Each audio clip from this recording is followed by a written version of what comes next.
No ano de celebração dos 20 anos da atribuição do Prémio Nobel a José Saramago, o PNL 2027 presta homenagem ao mais célebre escritor português com as palavras de Pilar del Rio, presidente da Fundação José Saramago, e de João Costa, secretário de Estado da Educação. Boa tarde a todos. Vamos retomar os trabalhos da nossa conferência PNL 2027, deste modo, com uma homenagem sentida e muito singela ao nosso escritor maior, José Saramago. Para evocar a sua memória e para fazer deste momento mais um momento de saudação e alegria com a palavra escrita, neste caso em particular, Pilar del Rio, presidente da Fundação José Saramago, secretário de Estado da Educação, Dr. João Costa. Vamos então dar a palavra a Pilar del Rio. Muito obrigada. Es un placer estar aquí. Voy a retomar el dulce castellano que oímos hace un poco, porque les confieso una vez más, el portugués no se merece que ningún español lo hablemos mal. Y no ha nacido el español que sea capaz de hablar portugués. Es verdad que han nacido pocos españoles que consigan hablar idiomas. Se decía que un editor catalán era capaz de hablar 5 idiomas. Hablaba alemán, inglés, francés, italiano y castellano, pero todos los hablaba en catalán. Ese era el que iba por delante, el abanderado. Imaginen los demás.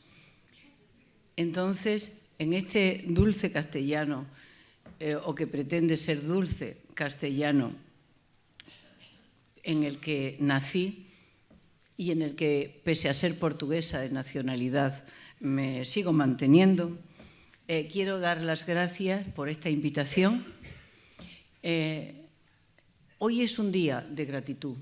Agradezco que podamos estar reunidos en un templo laico como este, que es la Gulbenkian, con la cultura como epicentro y como centro.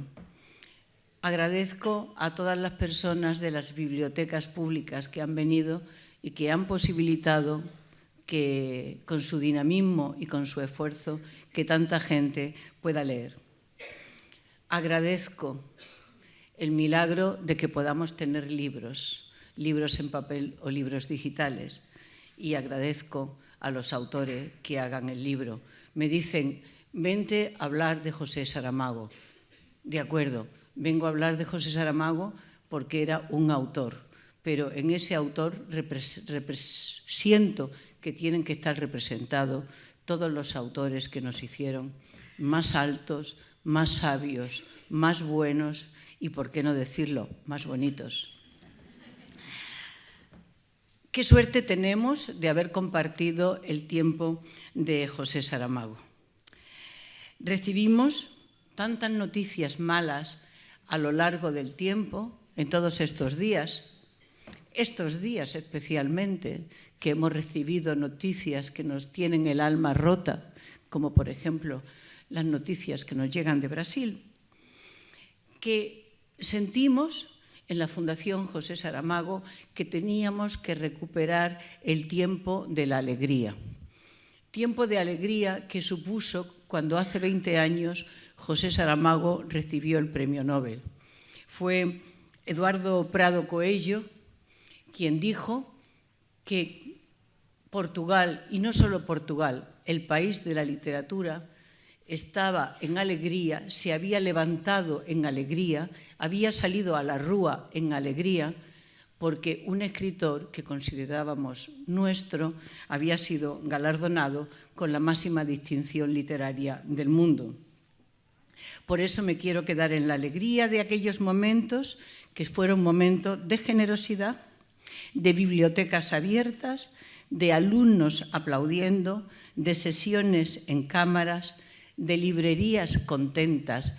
Digo librerías, los libreros ya sabemos que estaban contentos, estaban vendiendo libros, pero eran las propias librerías que estaban abiertas e iluminadas en aquellos días y organizando sesiones, y venían los poetas locales y decían sus poemas y se reunían en sesiones extraordinarias.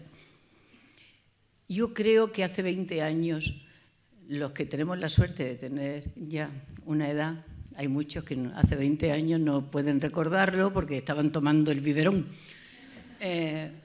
pero los que ya teníamos una edad vivimos tiempos felices y queremos en la Fundación que esos tiempos felices, esos tiempos de contentamiento se sigan viviendo. ¿De dónde nació esa alegría de hace 20 años?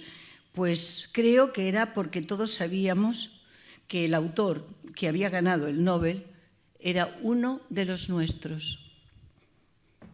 Es más, en muchos momentos decíamos hemos ganado el Nobel, como si hubiera sido una sociedad o una cultura quien lo hubiera ganado, tanto que en plan de broma en algún momento José Saramago dijo, bueno, de acuerdo, o sea, sí, hemos ganado el Nobel, pero un respeto, o sea, tiene un nombre. ¿Por qué ganamos el Nobel hace 20 años? Porque el autor escribía en portugués, porque su obra es una profunda reflexión humana, porque por la obra de José Saramago pasa la cultura portuguesa, toda ella, y no es porque explícitamente escriba qué farei con este libro para contar las dificultades que tuvo Luis de Camões para publicar Os Lusíadas, o porque falara de Pessoa en O ano da morte de Ricardo Reis. No, porque toda su obra está atravesada por referencias, por nombres, por ideas de los grandes de la cultura portuguesa, desde el padre Vieira a Gil Vicente. El libro inacabado era un homenaje a Gil Vicente y se llama Alabardas, alabardas, espingardas, espingardas, por un verso de él, como está atravesado por las grandes ideas que se han sostenido a lo largo de la humanidad. Es un autor nuestro porque habló de lectores en sus libros y habló para lectores, porque describió nuestros miedos y nuestras ansiedades, porque dijo que los libros contienen personas y por eso tenemos que respetarlos. José Saramago siempre decía, y creo que se equivocaba, que los libros llevan dentro una persona, el autor. Yo creo que se equivocaba. Los libros llevan dentro al autor, a los personajes que son el autor, efectivamente, pero también nuestro sentimiento de cuando leímos esos libros. También nos contienen a nosotros. Y por eso les digo que en la biblioteca de José Saramago, que está en Lanzarote y que algunas personas de las que están en la sala me han dicho que han ido a verla, siempre se le dice a las personas que acaricien, que cuando vayan pasando acaricien los libros. ¿Se van a estragar? Sí, señor, se van a estragar, pero se van a estragar contentos. No van a estar solos. Si no podemos estarlos sacando todos los días porque son 20.000 volúmenes para leerlos y no tenemos tiempo, al menos hagámosles un guiño, un gesto. Y si el día que estén definitivamente, pues ya está, estarán muertos contentos. También era nuestro Nobel porque todos tenemos ansia de dignidad y nos encontramos con un autor que era un ser humano, era un autor literario sin duda alguna, pero un hombre de pensamiento que nunca, jamás bajó la cabeza. Y a nosotros, que tenemos tantas dificultades para vivir todos los días, también nos gusta encontrarnos con personas valientes enfrente. Es verdad que nunca bajó la cabeza ante las dificultades. Es verdad que siempre decía que estamos hechos de razón y de conciencia y que por la vida teníamos que ir con la razón y la conciencia. Es verdad que decía que el otro es como yo y tiene derecho a decir yo y reivindicaba la existencia del otro. Es verdad que siendo así, no habiendo bajado la cabeza, también era un levantado del suelo. Él huyó del destino que tenía previsto. Debería de ser, en el mejor de los casos, el zapatero de Aciñaga, que era el hombre que él más admiraba, porque mientras cosía los zapatos contaba historias. Probablemente el destino de José Saramago era ser como su madre y como sus abuelos, analfabeto, o tener las primeras letras como el padre y tal vez hacer zapatos contando historias. Pudo encauzar su destino, el destino que le habían propuesto, lo supo romper en las bibliotecas públicas. Por eso he empezado agradeciendo.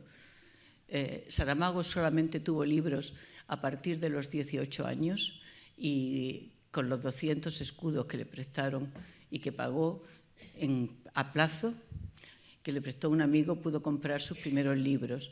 Pero antes y después, porque con esos libros de la colección Cosmos de Ventos Jesús Carasa, evidentemente no iba a satisfacer todos sus deseos, se hizo en bibliotecas públicas. En horario nocturno, después de salir de trabajar, se iba a leer.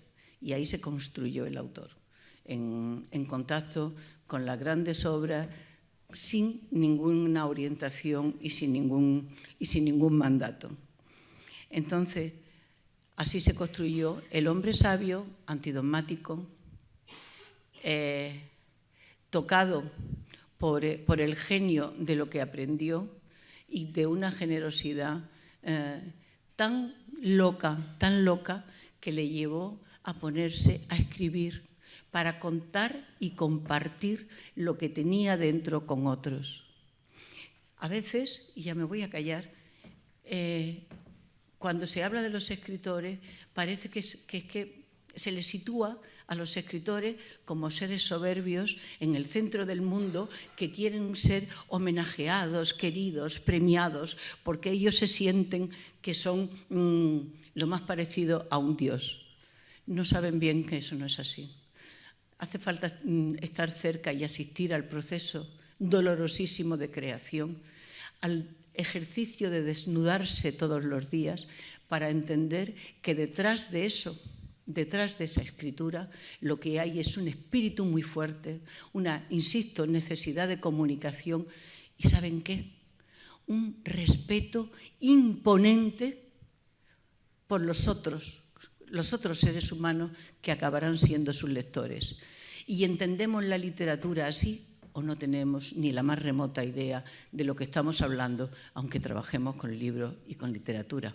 Y bueno, y yo quería decir que todas estas alegrías y estas ideas son las que estamos proyectando desde la Fundación en estos días porque queremos seguir instalados en un país levantado en alegría y en comunicación con todos los demás. Gracias.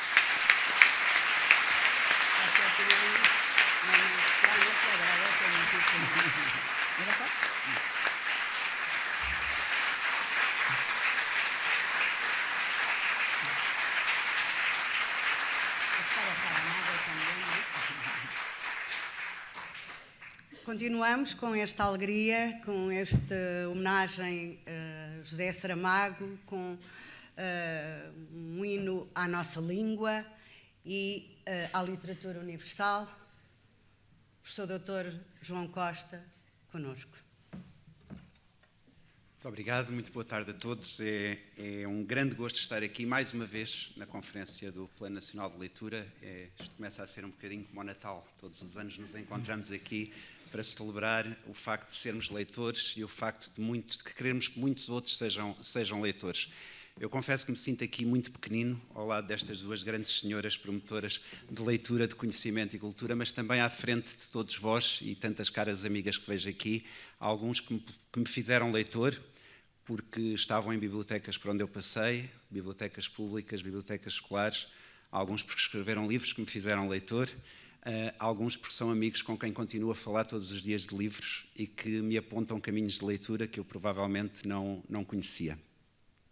celebrar a leitura, celebrar, homenagear José Saramago, celebrar um Nobel, são sempre palavras, como a Pilar dizia, de alegria.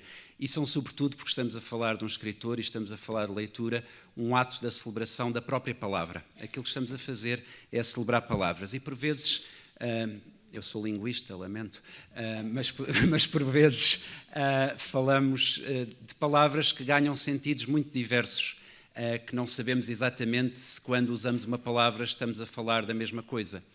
E quando falamos de um prémio como o Nobel, vem logo à mente palavras como talento.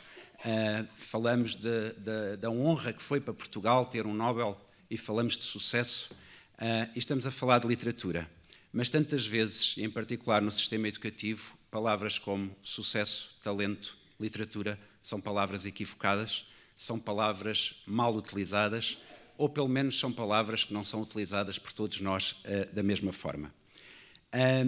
Celebrar estas palavras, quando celebramos um escritor, não pode ser feito sem recorrer a citações do próprio escritor. Até porque, nesta pequenez que eu já aqui confessei, sinto-me mesmo muito incapaz de falar de José Saramago sem usar as palavras do próprio José Saramago. Portanto, é a ele que eu vou buscar alguma inspiração para pensar convosco nestes conceitos de talento, literatura e sucesso.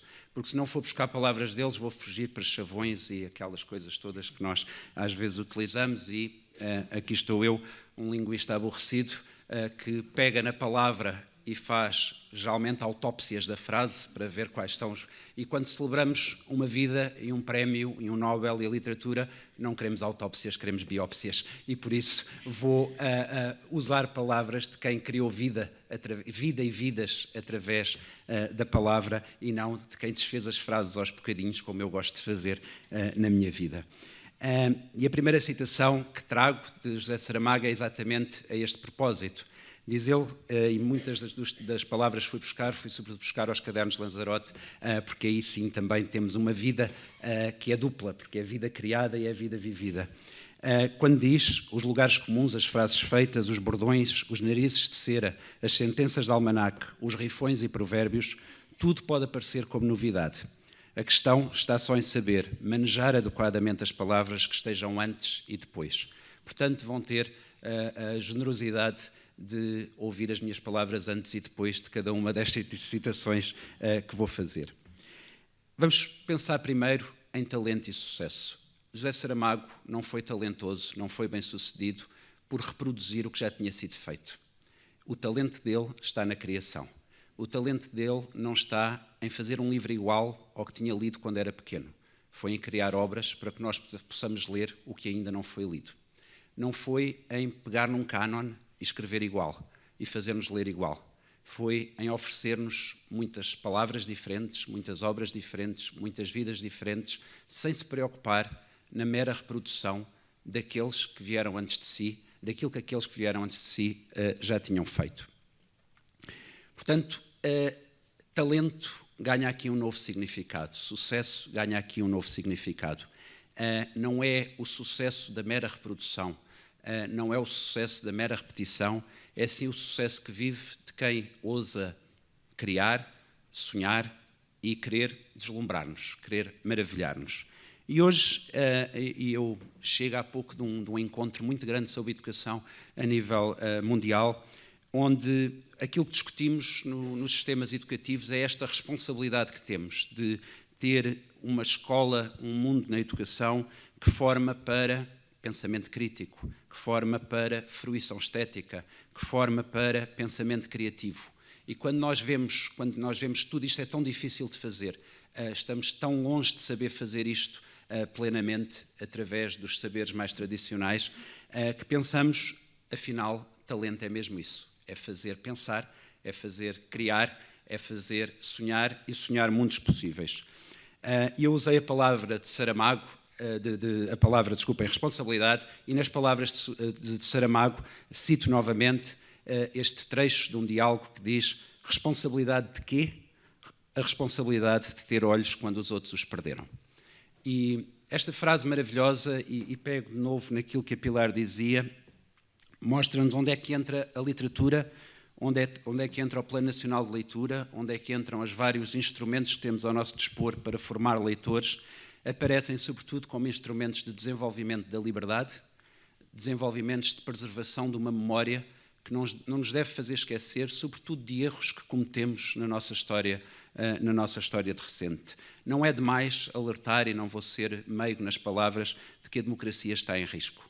Hoje, os nossos debates não são já entre esquerda e direita, infelizmente. São entre democracia e ditadura. São entre liberdade e repressão.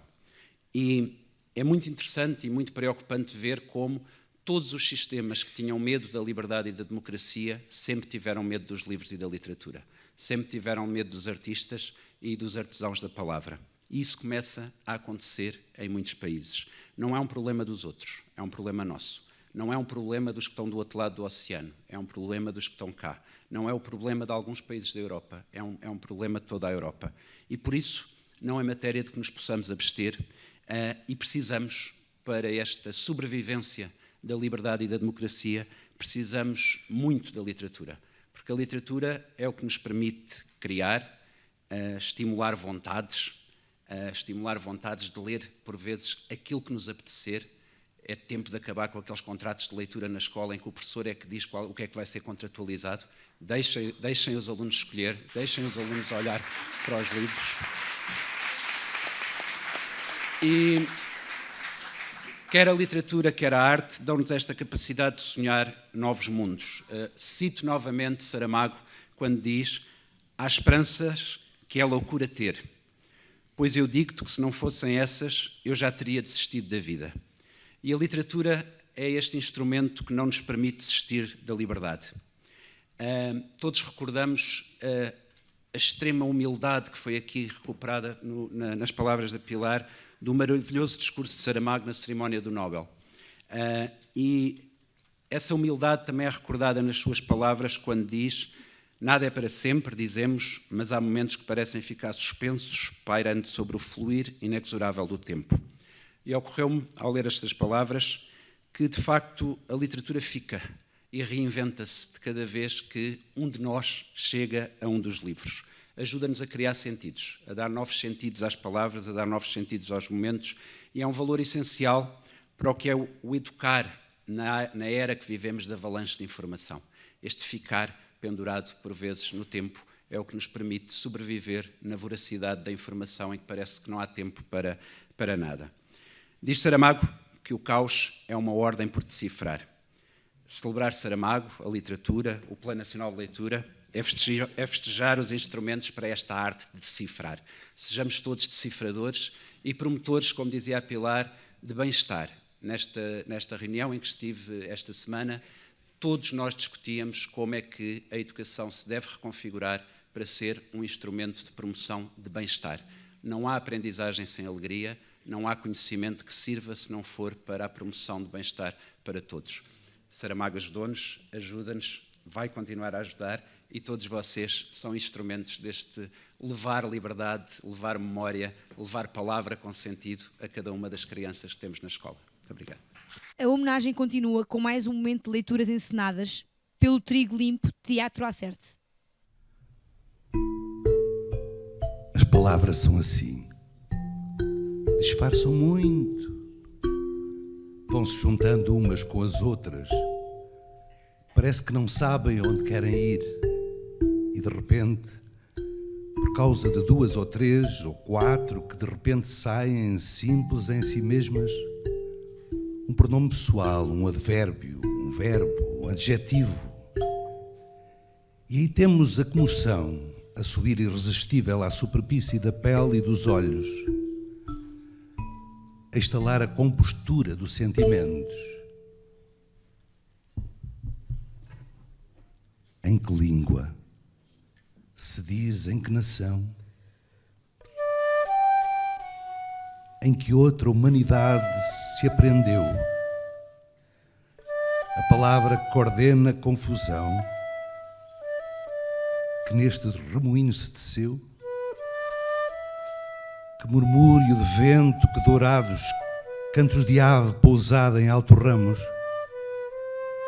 dirão em som as coisas que caladas no silêncio dos olhos confessamos.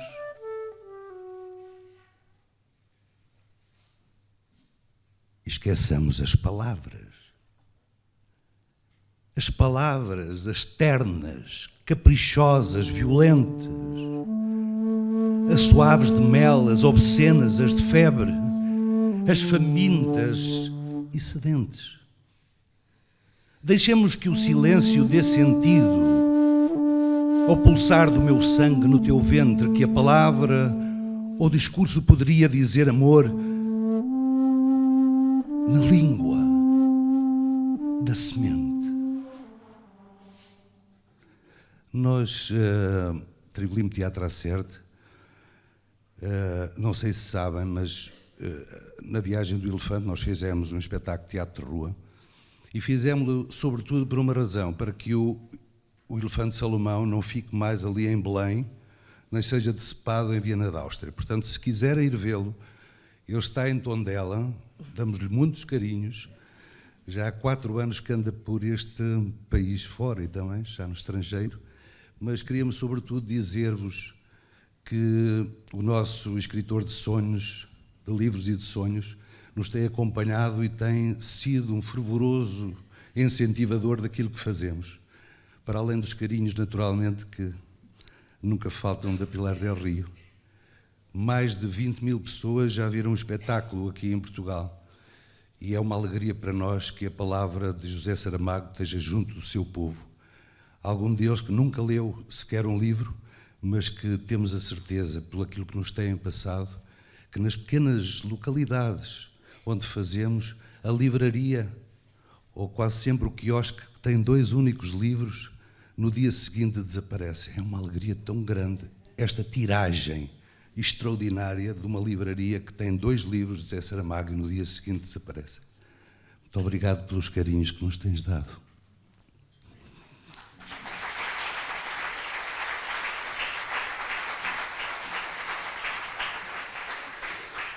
Vamos estrear um poema que é um casamento entre José Saramago e Chico Buarque.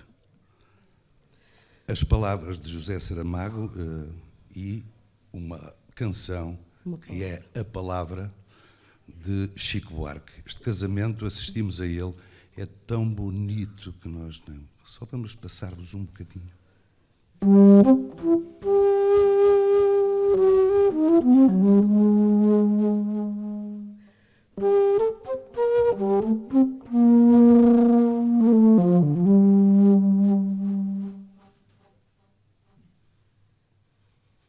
Palavra-prima.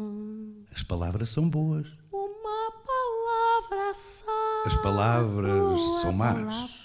As palavras ofendem. Quer dizer. As palavras pedem desculpa. Anterior ao entendimento, palavra. As palavras queimam. As palavras acariciam.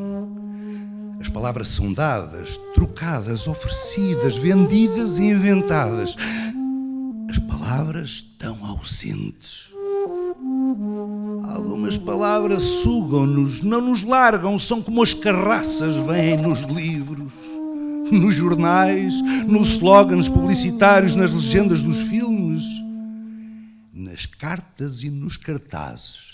Palavra viva. As palavras aconselham, sugerem, insinuam, ordenam, impõem, segregam, eliminam. E se produz. São felipes ou azedas. O mundo gira sobre as palavras lubrificadas com óleo de paciência. Os cérebros estão cheios de palavras que vivem em boa paz com as suas contrárias e inimigas.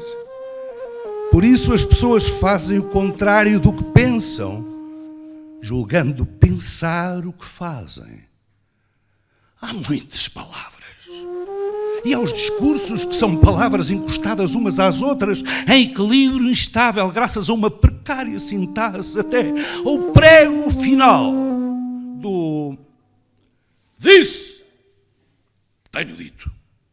Palavra doce. Um discurso que mora, se inaugura, se abrem e fecham sessões, se lançam cortinas de fumo ou dispõem bambinelas de veludo.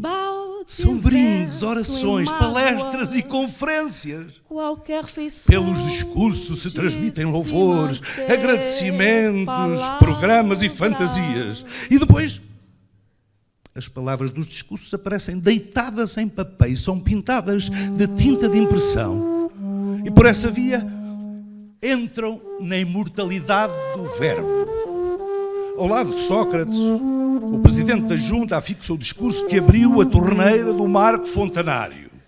E as palavras escorrem tão fluidas como precioso líquido, escorrem interminavelmente, alagam o chão, sobem aos joelhos, chegam à cintura, aos ombros, ao pescoço. É o dilúvio universal, um coro desafinado que jorra de milhões de bocas. A terra segue o seu caminho em volta num clamor de loucos, aos gritos, aos uivos. Envolta também num murmúrio manso, represo e conciliador. Palavra minha, matéria minha, há de tudo no Orfeão, tenores e tenorinos, baixos cantando sopranos de dó, de peito fácil, barítonos enchumaçados, contraltos de voz surpresa. Atento, palavra. Nos intervalos, ouve-se o ponto, e tudo isto atordou às estrelas e perturba as comunicações como tempestades solares. Talvez à noite, Porque as palavras deixam de comunicar. palavra de Cada palavra é dita água, para que não se ouça qualquer outra palavra. A que palavra, ela mistura, mesmo quando não afirma, afirma-se. que eu invento. A palavra não responde Outras nem pergunta. pronúncias Amassa. do prazer. A palavra é erva fresca e verde que cobre os dentes do pântano. A palavra é poeira nos olhos e olhos furados. A palavra não mostra. A palavra disfarça. Daí que seja urgente mondar as palavras para que a sementeira se mude em seara. Daí que as palavras sejam instrumentos de morte ou de salvação. Daí que a palavra só valha o que valer o silêncio do ato. Há também o silêncio. O silêncio, por definição, é o que se ouve. O silêncio escuta, examina, observa, pesa e analisa. O silêncio é fecundo. O silêncio é a terra negra e fértil. O humus do ser, a melodia calada sobre a luz solar. Coração do pensamento, Caem sobre ele as palavras, todas as palavras. As palavras boas e más. O trigo e o joio. Mas só o trigo dá pão.